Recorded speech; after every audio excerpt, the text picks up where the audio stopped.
Hi friends, railway group D পোস্টে নতুন নিয়োগ শুরু হলো 2024-এ। রেলওয়ে রিক্রুটমেন্ট স্কেল থেকে নোটিশটি পাবলিশ করা হয়েছে ইস্টার্ন রেলওয়ে থেকে। কলকাতা 7,12,000। আচ্ছা, ফার্স্টে দেখো ডেটগুলো মেনশন করা রয়েছে। Date of application of notification on website 13 তারিখে কিন্তু এই নোটিশটি পাবলিশ হয়েছে, 13/11/2024 তারিখে। Opening date and time of online application শুরু হয়েছে 15 তারিখ থেকে, অর্থাৎ নভেম্বরের 15 তারিখে কিন্তু তোমাদের শুরু হয়েছে এই ফর্ম ফিল আপটা। Closing date and time of online application সেটা কিন্তু 14 তারিখ পর্যন্ত রয়েছে, অর্থাৎ ডিসেম্বরের 14 তারিখ পর্যন্ত তোমরা অ্যাপ্লাইটা করতে পারবে। আর এই ফর্ম ফিল আপটা তোমাদের হবে অনলাইনের মাধ্যমে। দেখো ওয়েবসাইটটা এখানে মেনশন করা রয়েছে www.rrcer.org. এই ওয়েবসাইটে কিন্তু তোমাদের অনলাইনের মাধ্যমে অ্যাপ্লাইটা করতে হবে।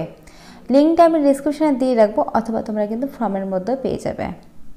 আচ্ছা, এবার বলে দিই আমি তোমাদের পোস্ট এবং কোয়ালিফিকেশান। তো ফার্স্টে দেখো এখানে বলেছে 1 নম্বরে লেভেল 4 আর লেভেল 5-এ যারা আবেদন করবে তাদের ক্ষেত্রে বলেছে গ্র্যাজুয়েশন কমপ্লিট থাকতে হবে।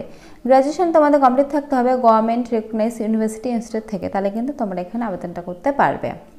আচ্ছা, 2 নম্বর বলেছে লেভেল 2 আর লেভেল 3-তে যারা আবেদনটা করবে তাদের ক্ষেত্রে বলেছে 12 পাস হতে হবে, অর্থাৎ তোমাদের কিন্তু উচ্চ মাধ্যমিক পাসটা হতে হবে। বা যারা উচ্চ মাধ্যমিক পাস করবে না তাদের ক্ষেত্রে কিন্তু মাধ্যমিক পাসের সঙ্গে ITI কমপ্লিট থাকতে হবে, বা অ্যাপ্রেন্টিসশিপের যে ট্রেনিংটা সেটা কিন্তু কমপ্লিট থাকলেও তোমরা এই 2 নম্বর পোস্টের জন্য অ্যাপ্লাইটা করতে পারবে। 2 নম্বর পোস্টে রয়েছে গ্রুপ সি পোস্ট। আচ্ছা, এবার গ্রুপ ডি পোস্টের কথাটা বলে দিই। 3 নম্বর রয়েছে গ্রুপ ডি পোস্ট, এটা লেভেল 1-এ তোমাদের না হচ্ছে, এর জন্য তোমাদের লাগবে মাধ্যমিক পাস। মাধ্যমিক পাস হলে কিন্তু তোমরা এখানে আবেদনটা করতে পারবে। তবে এখানে যারা মাধ্যমিক পাস করেনি বা মাধ্যমিক পাস নেই তাদের ক্ষেত্রেও কিন্তু সুবিধা আছে। শুধুমাত্র যারা ITI করেছো বা শুধুমাত্র অ্যাপ্রেন্টিসশিপের যারা ট্রেনিং করেছো তারাও কিন্তু এখানে আবেদনটা করতে পারবে। তো দেখতে পাচ্ছ বিভিন্ন শিক্ষাগত যোগ্যতায় কিন্তু তোমরা এখানে আবেদনটা করতে পারবে, এবং প্রায় কিন্তু সবাই আবেদনটা করতে পারবে। এখানে কোয়ালিফিকেশনে কিন্তু সেরকম টাইপেরই বলেছে। আচ্ছা, চলো পরের পৃষ্ঠায় বাকি ডিটেলসগুলো বলে দিই। এবার এজ লিমিট 18 থেকে 25-এর মধ্যে যদি তোমাদের বয়স হয়ে থাকে তাহলে কিন্তু তোমরা আবেদনটা করতে পারবে 1/1/2025 অনুসারে, এখানে কিন্তু বলে দিয়েছে। আর কোনো রকম কিন্তু এজ রিল্যাকশন নেই, অর্থাৎ কোনো রকম কিন্তু ছাড় তোমরা পাবে না। 18 থেকে 25-এর মধ্যে বয়স হলে কিন্তু আবেদন করতে পারবে, এটা কিন্তু সবার জন্য একই সেম। আচ্ছা, তো এই বিজ্ঞপ্তি সম্পর্কে আরেকটি গুরুত্বপূর্ণ কথা তোমাদের বলে রাখি। এই বিজ্ঞপ্তিটা প্রকাশিত হয়েছে ইস্টার্ন রেলওয়ের তরফ থেকে। এটা কিন্তু পোস্ট কোটার তরফ থেকে কিন্তু এই নোটিশটি পাবলিশ করা হয়েছে। স্পোর্টস কোটা, অর্থাৎ এখানে তোমাদের শিক্ষাগত যোগ্যতার সঙ্গে কিন্তু তোমাদের মেরিটোরিয়াস পোস্ট পার্সন কিন্তু হতে হবে বিভিন্ন পোস্টের তরফ থেকে, এখানে কিন্তু সেটা বলা হয়েছে। এটা কিন্তু পুরোপুরি পার্মানেন্ট সরকারি চাকরি। আচ্ছা, এবার তোমাদের আমি বলে দিই ভ্যাকেন্সিগুলো। তো ভ্যাকেন্সি দেখো মেনশন করা রয়েছে। তোমাদের দেখো গ্রুপ সি লেভেলে তোমাদের কিন্তু ভ্যাকেন্সি রয়েছে টোটাল 5টা শূন্য পদে কিন্তু তোমাদের নেওয়া হচ্ছে।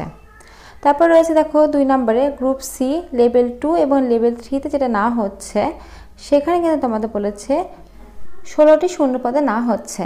এবং 3 নম্বর পোস্ট রয়েছে গ্রুপ ডি পোস্টে, এটার ক্ষেত্রে কিন্তু 39টা শূন্য পদে তোমাদের না হচ্ছে। তো টোটাল কিন্তু অনেকগুলো শূন্য পদে তোমাদের কিন্তু নেওয়া হচ্ছে। তো এই যে 3টি ক্যাটাগরি রয়েছে, তো এই ক্যাটাগরি ওয়াইজ কিন্তু তোমাদের দেখো বিভিন্ন কিন্তু মেরিটোরিয়াস পোস্ট, অর্থাৎ বিভিন্ন পোস্টের নাম কিন্তু লেখা আছে। দেখতে পাচ্ছ পরপর, এই যে দেখো বক্সিং, শুটিং, তো প্রচুর কিন্তু পোস্টের নাম তোমাদের লেখা আছে। তো শুধুমাত্র কিন্তু শিক্ষাগত যোগ্যতা থাকলে হবে না, তোমাদের কিন্তু এই সমস্ত পোস্ট মেরিটোরিয়াস পোস্ট পার্সন কিন্তু তোমাদের হতে হবে। এটা কিন্তু তোমাদের লেভেল 5-এর জন্য কিন্তু বলেছে, এই পোস্টের জন্য দেখতে পাচ্ছ মেনশন করা রয়েছে। তারপর যারা লেভেল 3-এর জন্য আবেদন করবে তাদের কিন্তু এই সমস্ত পোস্টে কিন্তু তোমাদের নাম থাকতে হবে, তোমাদের কিন্তু এই ন্যাশনাল, ইন্টারন্যাশনাল বা স্টেটে, এখানে কিন্তু মেনশন করা রয়েছে। দেখতে পাচ্ছ প্রচুর কিন্তু এখানে পোস্টের কথা লেখা আছে। আচ্ছা, এখানে দেখো তোমাদের সিলেকশনটা কিন্তু মেনশন করা রয়েছে, কীভাবে তোমাদের সিলেকশনটা হবে। আচ্ছা, এখানে দেখো পরপর স্টেপ বাই স্টেপ কিন্তু তোমাদের লেখা আছে। আর এটা দেখো তোমাদের লেভেল 4 এবং লেভেল 5-এর জন্য যারা আবেদন করবে তাদের কিন্তু মিনিমাম 70 পেতে হবে এক্সামে, তাহলে কিন্তু পাস করবে। লেভেল 2 এবং লেভেল 3-এর জন্য যারা অ্যাপ্লাই করবে তাদের 65 পেতে হবে, এবং লেভেল 1-এর জন্য যারা অ্যাপ্লাই করবে তাদের কিন্তু 60 পেতে হবে। এটা কিন্তু তোমাদের মিনিমাম পেতেই হবে পরীক্ষায় পাস করার জন্য। তো এখানে দেখো মেন যে ডিটেলস ছিল সব কিছু তো আমি বলে দিলাম। তো চলো এর পরের পেজটা তোমাদের বলে দিই এবার অ্যাপ্লিকেশন ফিসটা তোমাদের কত টাকা লাগবে। অ্যাপ্লিকেশন ফিস 500 টাকা লাগবে। যারা ট্রায়ালে থাকবে তারা কিন্তু 400 টাকা রিফান্ড পেয়ে যাবে। আর যারা ST SC ওমেন ক্যাটাগরি তাদের ক্ষেত্রে কিন্তু 250 টাকা লাগবে। তো এখানে যেগুলো মেন ডিটেলস ছিল সবই বলে দিলাম। এরপরে কোশ্চেন থাকলে অবশ্যই কমেন্ট বক্সে কমেন্ট করে আমি অ্যান্সার দিয়ে দেবো। আর অবশ্যই কিন্তু অনলাইনের মাধ্যমে তোমাদের ফর্ম ফিল আপটা করতে হবে। লিঙ্কটা আমি দেখিয়ে দিলাম ফর্মে, আমি ডিসক্রিপশনে দিয়ে রাখবো। তো ফ্রেন্ডস, আজকের মতো এইটুকুই। ভিডিওটা ভালো লাগলে অবশ্যই লাইক করো, আর এখন নতুন আমাদের 5 জন চ্যানেলটা অবশ্যই সাবস্ক্রাইব করে রাখো। তো আজকের মতো এইটুকুই, ধন্যবাদ।